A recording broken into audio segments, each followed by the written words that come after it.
Yang Amat Tuan Loh Siu Food, silakan. Salam sejahtera Yang Berhormat Tan Sri Yang Di-Pertua. Soalan saya nombor 2. Terima kasih. Terima kasih Yang Berhormat Menteri. Tan Sri Yang Di-Pertua, untuk makluman ahli Yang Berhormat Seremban, Mesyuarat Majlis Perancangan Fizikal Negara MPFN ke-36 bilangan 3/2020 pada 27 Oktober 2020 antara lain telah bersetuju secara dasar dengan cadangan pembinaan lapangan terbang Pulau Tioman yang baru tertakluk kepada keperluan untuk menyediakan beberapa laporan teknikal seperti laporan penilaian impak alam sekitar EIA, laporan penilaian impak sosial SIA, laporan penilaian impak traffic TIA, marine risk assessment, coral mapping studies dan land disturbing pollution dan mitigation measures antara lain. Mesyuarat MPFN tersebut juga telah memutuskan bahawa cadangan ini perlu diangkat semula untuk pertimbangan majlis. Kementerian Pengangkutan ingin menjelaskan bahawa sehingga kini tiada kelulusan diberikan untuk menubuhkan aerodrom berhubung cadangan pembinaan lapangan terbang Pulau Tioman yang baru seperti mana yang diperuntukkan di bawah Peraturan-Peraturan Penerbangan Awam Pengendalian Aerodrom 2016. Dalam hubungan ini, cadangan pembinaan lapangan terbang Pulau Tioman yang baru juga adalah tertakluk kepada hasil kajian Pelan Strategik Lapangan Terbang Kebangsaan atau NASP yang telah bermula pada Mac 2022 lalu. Kajian ini akan mengambil masa selama 18 bulan untuk disiapkan dan meliputi kesemua 42 lapangan terbang sedia ada termasuk cadangan pembinaan lapangan-lapangan terbang baru. Kajian ini antara lainnya akan turut meneliti sama ada cadangan projek tersebut berdaya saing atau tidak. Berhubung dengan penentuan kriteria kelestarian alam sekitar ke atas cadangan projek ini, perkara ini sedang dalam penelitian pihak Jabatan Alam Sekitar. Oleh yang demikian, kelulusan akhir bagi cadangan pembinaan lapangan terbang Pulau Tioman baru hanya akan dipertimbangkan apabila kajian NASP telah disiapkan dan permatuhan kepada semua syarat yang ditetapkan oleh agensi-agensi kerajaan yang lain seperti mana yang dinyatakan dalam laporan-laporan teknikal tersebut. Sekian, terima kasih. Tuan Sri Ketua, sebelum saya mengumpulkan soalan tambahan, izinkan saya untuk merakamkan salam takziah kepada keluarga Allahyarham Lieutenant Colonel Bersara Fajim Jufa Mustafa Kamal yang terkorban dalam satu nahas udara di Ipoh 2 hari yang lalu. Semoga roh Allahyarham dicucuri rahmat. Tuan Sri Ketua, soalan tambahan. Saya menerima jawapan Yang Berhormat Menteri tadi. Pendek kata bahawa belum ada keputusan terhadap cadangan pembinaan lapangan terbang di Tioman ini.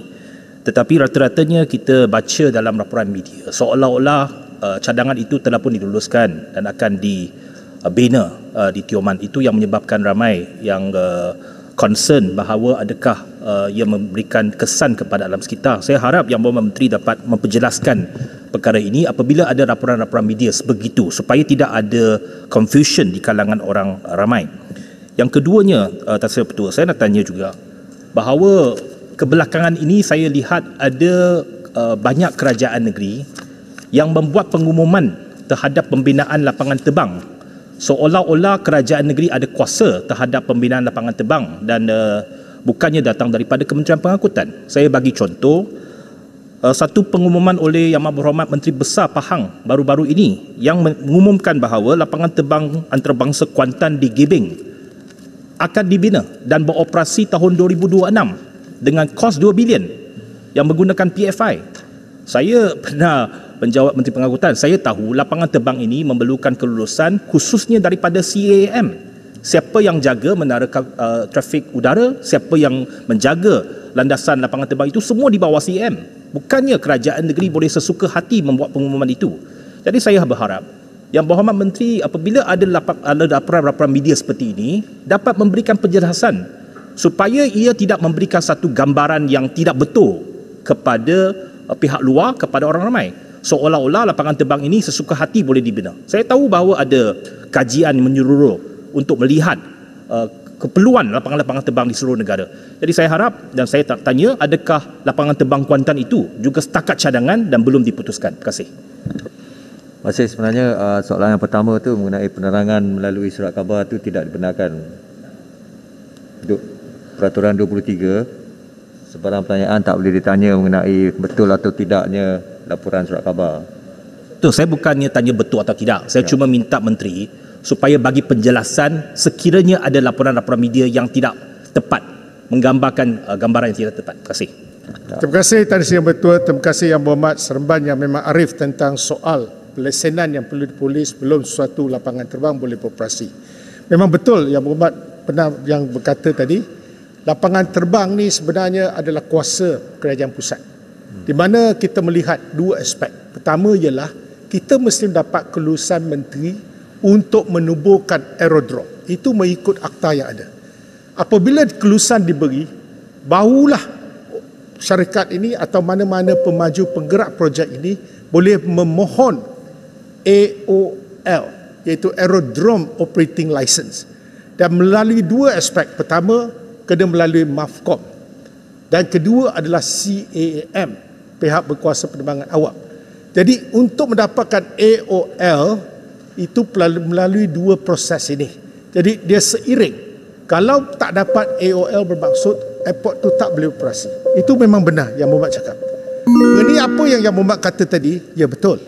Pengumuman yang dibuat oleh pihak kerajaan negeri Pahang sebenarnya ingin saya maklum kepada Dewan Yang Mulia, pada penghujung tahun lalu melalui Majlis Perancangan Fizikal Negara telah dibincangkan pembentangan daripada pihak Pahang juga. Kita melihat Pahang ni antara negeri yang kita tidak pernah membina lapangan terbang awam.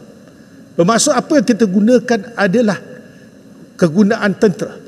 Jadi dalam konteks ini, mesyuarat pada MPFN tahun lalu telah meluluskan secara dasar dan perlu melalui proses seperti mana yang saya katakan, kelulusan menteri, selepas itu AOL. Dan ini dalam peringkat untuk penyediaan semua laporan seperti mana yang telah disyaratkan. Jadi belum dapat kelulusan akhir, tapi dalam proses untuk menyempurnakan semua pematuhan kepada akta seperti mana yang telah disyaratkan. Jadi Yang Berhormat, betul, saya mengambil maklum apa yang Yang Berhormat katakan. Jadi ada juga kerajaan negeri yang umumkan dia akan pindah. Itu juga sebenarnya tak betul. Kerana dia mesti mendapat kelulusan akhir baru boleh. Dalam kes Tioman, dia masih lagi mendapat kelulusan dasar daripada MPFN. Pematuhan kepada 10 laporan teknikal itu belum lagi dilaksanakan, belum lagi dipatuhi. Maka bila dah dapat ke semua ini, barulah AOL itu baru kita dapat pertimbangkan mengikut prosedur yang telah ditetapkan. Terima kasih. Mohon, tapi MB Pahang telah umumkan beroperasi tahun 2026 dalam laporan media. 2026. Ya, kalau kelulusan belum dapat, macam mana kata operasi 2026? Adakah itu 2026, tapi pematuhan tidak cakap pada benar? proses dan prosedur itu tetap kena ada. Dalam contoh, mungkin ada penggerak projek perlukan setahun dua untuk melengkapkan semua proses. Dan selepas itu adalah pembinaan dengan PFI. Itu telah dibincangkan dalam MPM, tapi kita cuma bagi kelulusan dasar untuk mulakan segala kajian dan pematuhan kepada akta. Terima kasih.